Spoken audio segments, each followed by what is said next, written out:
I'm stepping into the reality of becoming a 1% top earner in another short period of time. And I'm going to tell you right now what a lot of people tell you to do that I did not do, and I am not doing. So some of these may surprise you, but listen closely because it works. My name is Giselle Baumet.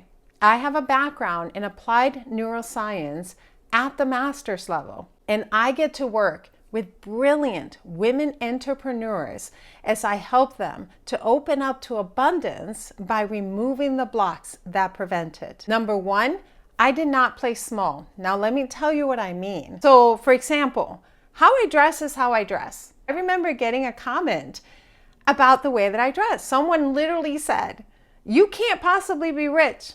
Your clothing doesn't say it." I'm supposed to be dressed in luxury. You're supposed to be seeing fancy cars and me sitting in some background, that's screaming money. Like, you're supposed to be seeing this in order for you to believe what I'm saying. And I wasn't going to become inauthentic to who I am as a way to build my presence. I didn't change my voice. The way you hear me talking here is the way you hear me talking in my mastermind, is the way you hear me talking with my friends. I decided I'm not playing small. And by small means, I'm not going to dilute who I am as a way to be relatable or somehow more of a presence.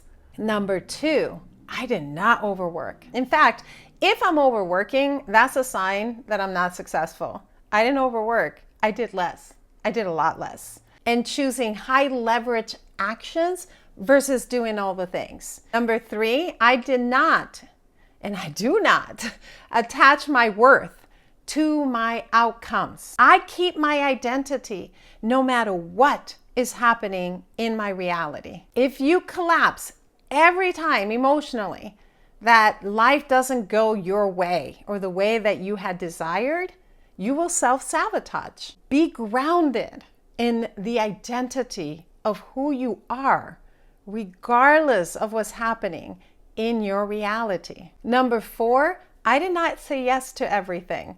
I am constantly being presented with things that I can do, the things that I should do, opportunities that people want me to participate in, or new ideas that come my way. I did not say yes to everything. Scarcity will have you believing that you have to say yes to everything because you cannot afford to miss out. But with a wealth identity, you believe that you only say yes to very aligned opportunities and that there are an abundant amount of opportunities that can come your way. Number five, I did not chase proof. I do not chase proof. I don't wait until I'm ready to be able to step forward. I did not wait for one more certification before I could present myself. I did not have a perfect system before I could launch. Chasing proof, waiting until you're ready, waiting until you have everything figured out, is just you in survival mode. Don't wait for that. Number six, I did not ignore my nervous system. In fact, my nervous system is basis for everything. I understand with everything that I know about applied neuroscience and being an expert in nervous system regulation, that my body must feel safe in who I am becoming. Nervous system regulation is your foundation. Don't ignore your body. Number seven, I don't talk like everyone else. Yes, I understand that sometimes I will say something that is very contrarian to what you might be hearing all the time. I'm not afraid to speak the truth.